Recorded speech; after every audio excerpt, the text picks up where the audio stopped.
اور اسی کے اوپر پہلے لوگوں کا اعتماد بھی تھا، لیکن وہ نظام اپنی ہیجمنی کو برقرار رکھنے کے لیے اس حد تک صفاق ہو گیا، انہوں نے سب کچھ رون دیا، اور آج انہوں نے باقاعدہ آئین شائن دفن ہو کے ایک طرح ہو گیا، اور ایک ون مین شو جو ہے وہ اس کے بعد چلے گا، اور ظاہر ترمیم ہو جائے گی تو ختم ہو جائے گا معاملہ۔ تو اب کیا یہ ترمیم روکی جا سکتی ہے؟ سوال بالکل سمپل سا ہے، نہیں روکی جا سکتی، اور وہ ہو جائے گی، ایک اور ٹاسک اچیو ہو جائے گا، اور ہو سکتا ہے اس کے بعد 28ویں ترمیم بھی آ جائے، لیکن اس نظام کو بھی یہاں تک پہنچتے پہنچتے ٹاسک انہوں نے سارے کمپلیٹ کیے، ہدف حاصل نہیں ہو سکا۔ اور ہر ہدف کے بعد جب وہ منیر نیازی کا شعر یاد آ جاتا ہے کہ ایک اور دریا کا سامنا تھا منیر مجھ کو، ایک دریا کے پار اترا تو میں نے دیکھا، تو ہر کچھ عرصے بعد ایک نئی چیز، ایک نیا چیلنج سامنے کھڑا ہوتا ہے، اس سے نمٹتے ہیں، آگے بڑھتے ہیں، ایک اور نیا چیلنج ہوتا ہے، اور نہ تو لوگوں کی اوپینین بدل رہی ہے اور نہ حکومت چل رہی ہے۔ یعنی ترمیم ہو جائے گی، یہ جھگڑا چل رہا ہے، ہم بھی اس کے اوپر بات کریں، ترمیم ہو گئی، گزر گئے 2 دن بعد پھر سوال یہ ہوگا امن و امان کی صورتحال کے اوپر، خیبر پختونخوا میں امن و امان کیوں نہیں ہے، مہنگائی کیوں ہے، سرمایہ کاری کیوں نہیں آ رہی، بے روزگاری کیوں بڑھ رہی ہے، غربت کیوں بڑھ رہی ہے، کسان کیوں بدحال ہے، معاشی اشاریے کیوں بہتر نہیں ہو رہے، ملک کی ترقی کی جو شرح ہے وہ اوپر جانے کے بجائے نیچے کیوں جا رہی ہے، باہر سے انویسٹمنٹ دورے بہت اچھے ہو رہے ہیں، انویسٹمنٹ نہیں آ رہی، ملک میں ہم قائم نہیں ہو رہا، تو پرفارمنس پہ تو پھر سوال ہوں گے، اور وہ تو چیز نہیں اچیو ہو رہی نا، یا تو وہ اچیو ہو رہی ہوتی تو لوگوں کی اوپینین بدل جاتی۔ سو پوائنٹ یہ ہے کہ لوگوں کی اوپینین بجائے بدلنے کے وہ بڑھتی گئی، وہ جیسے کہتے ہیں مرض بڑھتا گیا جو دوا کی، وہ جو مرض ہے جو ایک جگہ پہ کھڑا ہو گیا جا کے 80-90%، وہ کہتا ہے یہ نظام نہیں چلے گا ایسے۔ انہوں نے اپنے ووٹ کے ذریعے 8 فروری کو یہ فیصلہ دے دیا، اس کے بعد مزید دیا، مطلب اپنی آواز اٹھائی، مختلف مواقع پہ سڑکوں پہ نکل کے بھی اٹھائی، نہیں مانی گئی، لیکن وہ جو مرض تھی، وہ جو لوگ تھے، تعداد تھی، وہ بجائے کم ہونے کے، اگر وہ 70% پہ کھڑی تھی پہلے عمران خان کی مقبولیت، وہ 80% پہ چلی گئی ہے۔ اور ہو سکتا ہے کہ اس طرح کے ٹاسک اچیو کرتے کرتے، کیونکہ یہ جو 2 جماعتیں ہیں یہ بھی اپنے کیسز بچانے کے لیے یہ ایسی چیزیں کرتی جا رہی ہیں کہ ان کے اپنے لوگ منہ دکھانے کے لائق نہیں ہیں، مطلب جس طرح کی چیزیں ہو رہی ہیں، تو یہ اور زیادہ غیر مقبول ہوتے جا رہے، اور وہ اور مقبول ہوتا جا رہا ہے۔ اچھا، لوگ کہتے ہیں کہ کیا فائدہ مقبولیت کا؟ دیکھیں، یہ جو نظام ہے، ظاہر اب کہا جا رہا ہے کہ جی آج جو ترمیم ہوئی ہے اس کی جو چیزیں نکات ہیں، اگر اس کو سامنے رکھیں تو یہ نظام اب 2030 تک، مطلب یہ کہا جا رہا ہے نا کہ فیلڈ مارشل کو آئینی حیثیت بھی مل گئی ہے، ان کے پاس زیادہ اختیار بھی آ گیا ہے، اور وہ اب نئے جو ان کا ٹینیور ہوگا وہ 5 سال کا شاید ہو، اور وہ 2030 تک رہے، اور اس کے بعد بھی شاید یہ، کیونکہ منیب فاروق نے آج ہی یہ کہا کہ میں نے پہلے بتایا تھا کہ نظام بہت لمبا چلے گا، تو وہ اپنی جو ٹارگٹ ہے یا وہ نظام لمبا چلنے کا جو ہدف ہے، اس سے پہلے بھی جو ضیاء الحق کا دور تھا 10 سال چلا، مشرف کا دور تھا، ان کا بھی بڑا لمبا پلان تھا،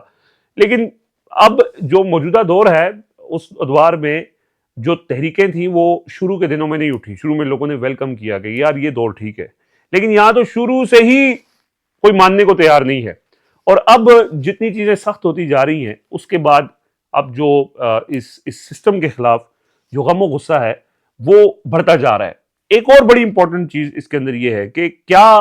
لوگوں کو اس بات کا احساس، ٹھیک ہے لوگوں نے ووٹ دیے، لوگ احتجاج میں بھی نکلتے ہیں، لیکن کیا ان کو احساس ہے کہ یار یہ جو ترمیم ہے یہ اتنا حساس معاملہ ہے، یہ جس طرف ہم جا رہے ہیں، کیا اب ہمیں کوئی کردار ادا کرنا پڑے گا؟ یہی چیلنج تحریک تحفظ آئین پاکستان کی قیادت کے اوپر کے حوالے سے ذہنوں میں بھی ہے، اور ظاہر ہے عمران خان کے حوالے سے بھی ہے کہ انہوں نے بھی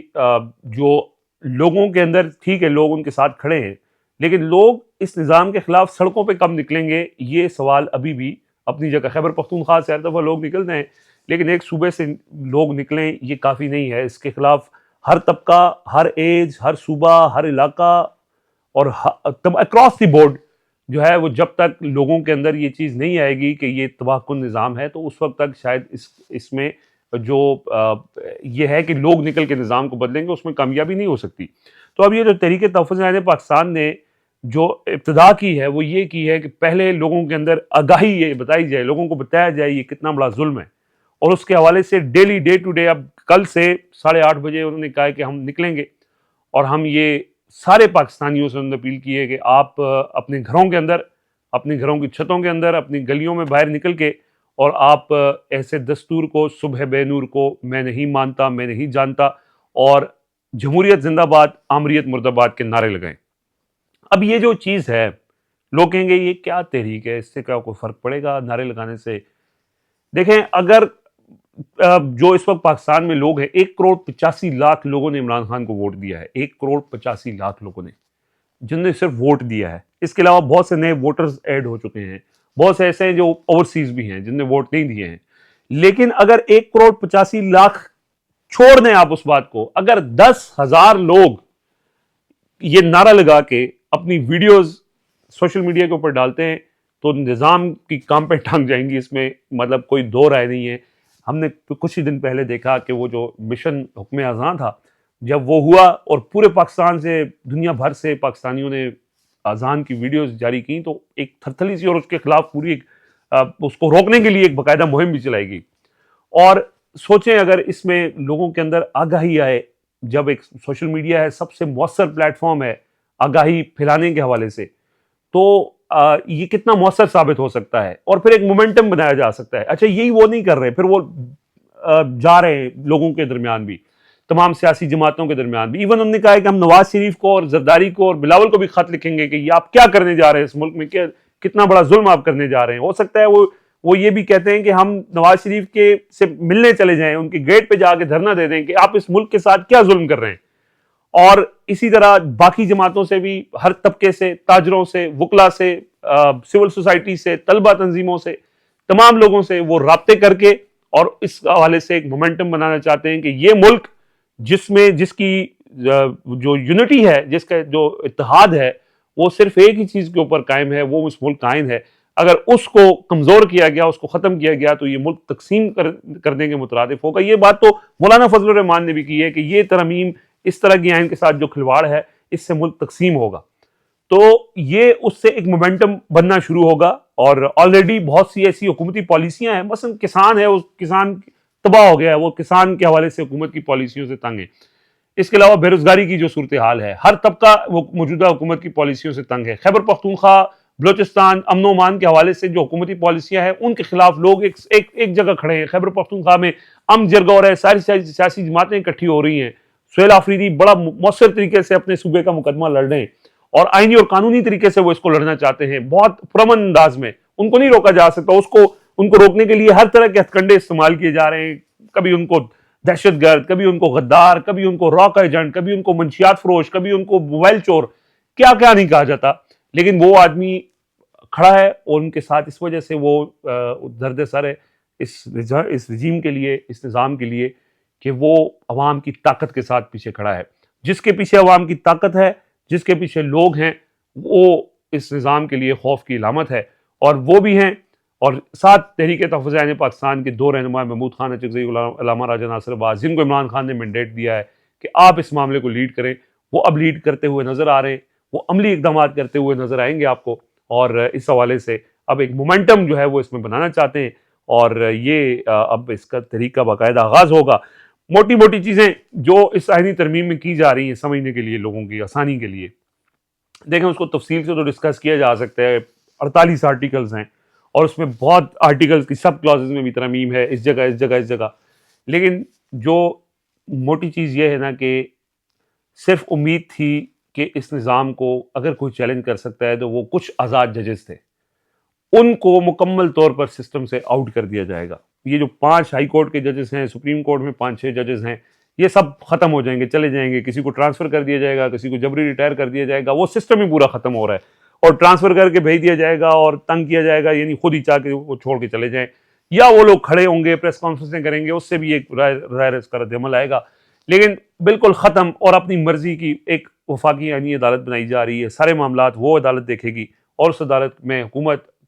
جو ہے وہ جوڈیشل کمیشن آف پاکستان، جس میں حکومت کی اکثریت ہوگی، وہ وہاں پہ ججز کو اپوائنٹ کرے گی، اور کمپرومائز قسم کے ججز جو آلریڈی سسٹم کے اندر ہیں ان کو نوازا جائے گا، ان کو اور بڑے عہدے دیے جائیں گے، اور باقی نیچے سے اور لوگوں کو اوپر لایا جائے گا، اور اسی طرح حکومت عدلیہ جو ہے وہ حکومت کی بانی بن کے رہ جائے گی، اور حکومت کس کی، وہ سارا آپ کو پتہ ہے کہ کس کی بانی بن کے رہی ہوئی ہے۔ تو یہ عدلیہ ختم مکمل طور پہ۔ اس کے علاوہ غیر منتخب لوگوں کا کردار مزید بڑھایا جا رہا ہے، یعنی وزیر اعظم یا صوبے کا وزیر اعلیٰ ہوگا، وہ پہلے یہ تھا کہ اس کی کیبنٹ میں منتخب لوگ ہوتے تھے، یعنی جو ایم این ایز ہوتے تھے، ان کو لوگ منتخب کرتے تھے، سوال کر سکتے تھے ان سے. وہ اب غیر منتخب 7 مشیر وہ رکھ سکتے ہیں جو منتخب نہیں ہوں گے، لیکن وہ وزیر کا عہدہ ہوگا ان کے پاس. وہ 7 لوگوں کو یعنی ان کو یہ اجازت ہوگی، الاؤ ہوگی کہ وہ ان کو رکھا جا سکتا ہے. سیاستدانوں کا، عوامی منتخب نمائندوں کا کردار مزید محدود ہوتا جا رہا ہے. ججز کا ٹرانسفر کا معاملہ ہے، جو جج بات نہیں سنے گا وہ ٹرانسفر ہو جائے گا، فارغ ہو جائے گا. اور وہ بھی ٹرانسفر کیس اس کی جو اس کے اندر کمپلیکیشنز ہیں، یعنی وہ جو حکومت کی بات نہیں سنے گا وہ جج نہیں رہے گا. مطلب جج اب ایک حکومت کا ملازم بن کے تنخواہ مرات لے گا، ادروائز اس کا کوئی کردار نہیں ہوگا. جو آرٹیکل 243 ہے، جو فیلڈ مارشل کو آئینی تحفظ دیا گیا ہے، یعنی آئینی پوزیشن مل گئی ہے، باقاعدہ آئین کے اندر ان کا عہدہ ہوگا اور وہ تحیات رہیں گے، ان کا یہ عہدہ تحیات رہے گا. ان کو ہٹایا نہیں جا سکتا جب تک پارلیمنٹ کی 2/3 میجورٹی نہیں ان کے خلاف کوئی فیصلہ کرے گی. اور اس کے علاوہ جو ہے وہ ان کو کوئی عدالت نہیں پوچھ سکے گی. اور بہت زیادہ تحفظ ہے. اور یہ بھی کہا جا رہا ہے کچھ لوگ جو حکومتی منیب فاروق جیسے لوگ کہ نظام لمبا چلے گا، 2030 تک یہ سسٹم چلتا رہے گا. تو وہ اپنے طریقے سے ہر طرح، جیسے کوئی بھی جو آمر ہے، ڈکٹیٹر ہوتا ہے، اب وہ اپنی اقتدار کو تحفظ دینے کے لیے ہر طرح کے اقدامات کرتا ہے. تو وہ اقدامات کیے جا رہے ہیں. اور اس سے بظاہر اس وقت جو ایک عمران خان ہے، ان کی پارٹی ہے، اس سے کوئی فرق ان کو نہیں پڑے گا، کیونکہ یہ چیزیں آلریڈی ہو رہی ہیں، اب ایک آئینی کور کے ذریعے ہوں گی. لیکن جو باقی 2 جماعتیں ہیں، ان کے لیے جو ہے یہ اپنے لیے وہ قبر ضرور کھود رہے ہیں. آج شاید وہ اس میں ان کی مجبوری ہے کہ ان کے پاس بھی اور کوئی راستہ نہیں ہے. تو بہرحال اس کے بہت سے متاثرین جو اس ترمیم کے ہوں گے، وہ بھی ظاہر کھل کے سامنے آئیں گے اور اپنی رائے کا اظہار بھی کریں گے، اور اس تحریک تحفظ آئین پاکستان کے اندر شامل بھی ہو سکتے ہیں، شاید ججز بھی اور کچھ سیاستدان بھی. اور یہ تحریک پھر زور پکڑے گی. اور بات یہی ہے کہ لوگوں کو اس چیز کا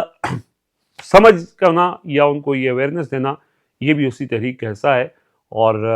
ایٹ لیسٹ یہ ہے کہ ٹھیک ہے، لوگ بات کرتے ہیں، ہم یہ کہتے ہیں کہ اکثریت جو ہے وہ اس وقت نظام کے خلاف ہے، لیکن اکثریت ووٹ کی حد تک تو خلاف ہے. اور سوشل میڈیا کنٹرول ہے، وہاں آواز نہیں اٹھائی جا سکتی. بہت سختیاں ہیں،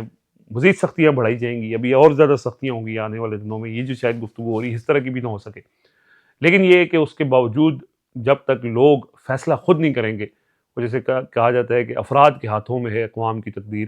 ہر فرد ہے ملت کے مقدر کا ستارہ. تو ہر شخص اہم ہے، اس کی رائے اہم ہے، اس کا ووٹ اہم ہے، اور اس کا کردار بھی اہم ہے اپنے ملک کو ایک وہاں پہ انصاف قائم کرنے کے لیے اور انصاف کے نظام کے لیے کوشش کرنا. یہ بھی ہر پاکستانی پر، ہر شہری پر یہ فرض ہوتا ہے کہ وہ ظلم کے خلاف ہو اور انصاف کی بات کرے. تو بہرحال لیٹس سی کہ کیسے چیزیں انفولڈ ہوتی ہیں. فی الحال ہمیں اجازت دیجیے. اللہ حافظ.